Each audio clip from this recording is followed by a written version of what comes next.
बिंदास निर्भीड बिंदास बातम्यांचं निर्भीड व्यासपीठ बिंदास न्यूज। रामकृष्ण हरी मंडळी, गेल्या अनेक दिवसांपासून आपण सर्वजण ज्या क्षणाची वाट बघत होतो तो आनंदाचा क्षण म्हणजे योगीराज सद्गुरू गंगागिरीजी महाराज यांचा 179वा अखंड हरिनाम सप्ताह या ठिकाणी दिघीसह पंचक्रोशीसह या धनगरवाडी परिसरामध्ये होत असलेला हा योगीराज सद्गुरू गंगागिरीजी महाराजांचा सप्ताह। आणि या सप्ताहामध्ये हा काही फोटो नाही बरं का, रांगोळीची रेखाटलेली प्रतिमा आहेत योगीराज सद्गुरू गंगागिरीजी महाराजांची। आणि महाराजांची ही प्रतिमा रेखाटलेली आहेत या ठिकाणी ताईंनी हर्षदा मोईन म्हणून ज्यांचं नाव आहेत। वेगवेगळ्या ठिकाणी आध्यात्मिक कार्यक्रम होत असतात आणि प्रत्येक आध्यात्मिक कार्यक्रमामध्ये हर्षदा ताई यांच्या रांगोळ्या असतातच। तर या ठिकाणी आत्ता सध्या सुरुवात आहे आणि आज सप्ताहाचा पहिला दिवस आहे।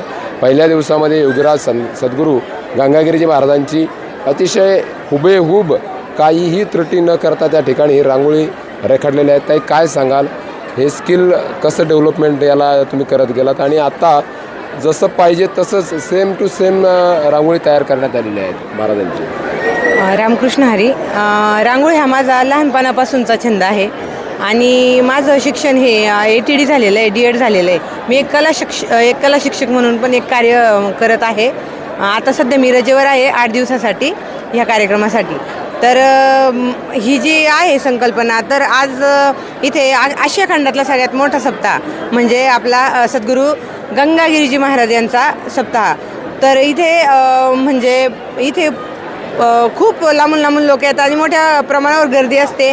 आणि मागच्या वर्षी शनिदेवगावला मला ह्या सप्त्याचं रांगोळी सेवा देण्याचं सौभाग्य प्राप्त झालं होतं आणि ह्या वर्षी पण मला माझ्या कलेमुळे कुठेतरी म्हणजे माझी कला, माझं काम लोकांपर्यंत पोचलं आहे याची मला पोचपावती ही मिळाली की मला ह्या वर्षी पण या सद्गुरू गंगागिरी महाराजांच्या या सप्ताहामध्ये रांगोळी सेवा करण्याची मला संधी मिळाली।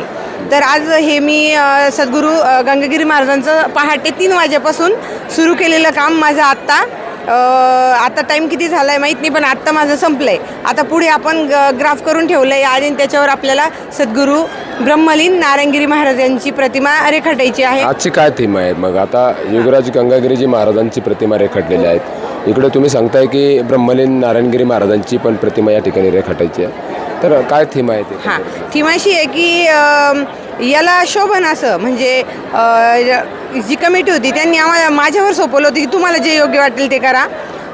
तर मग आधी गुरूंचं चित्र रेखाटलं आणि आता शिष्यांचं नारायणगिरी महाराजांचं आणि खाली जे येणारे अखंड हरिनाम सप्ताह पूर्ण जे पंचक्रोशी आणि हे जे धनगरवाडी गावे असा उल्लेख खाली केले जाणार आहे। आणि दोघांची प्रतिमा एक फ्रेम रूपाने मला इथं साकारायची आहे।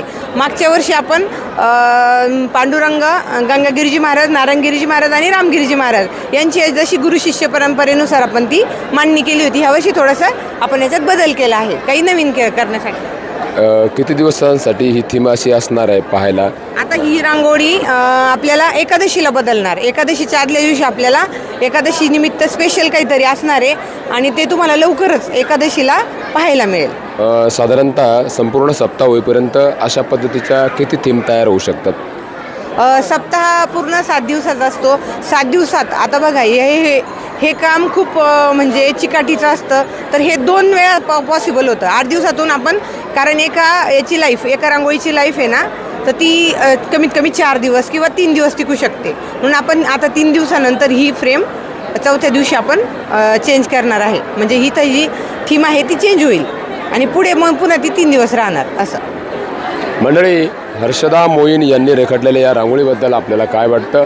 गेल्या अनेक दिवसांपासून कलाकृतीच्या माध्यमातून एका साधारण छोट्याशा गावापासून सुरू झालेला हा प्रवास आज अखंड हरिनाम सप्ताहाच्या या ठिकाणी आशिया खंडातील जो मोठा सप्ताह आहे त्या सप्ताहामध्ये अनेक ठिकाणी अनेक भाविक येतात, लाखो भाविकांची वर्दळ असते आणि लाखो लोकांच्या हृदयापर्यंत पोहोचलेल्या हर्षदा मोईन यांच्या या कलेबद्दल आपल्याला काय वाटतं? आपल्या प्रतिक्रिया या व्हिडिओच्या कमेंट बॉक्समध्ये नक्की द्या।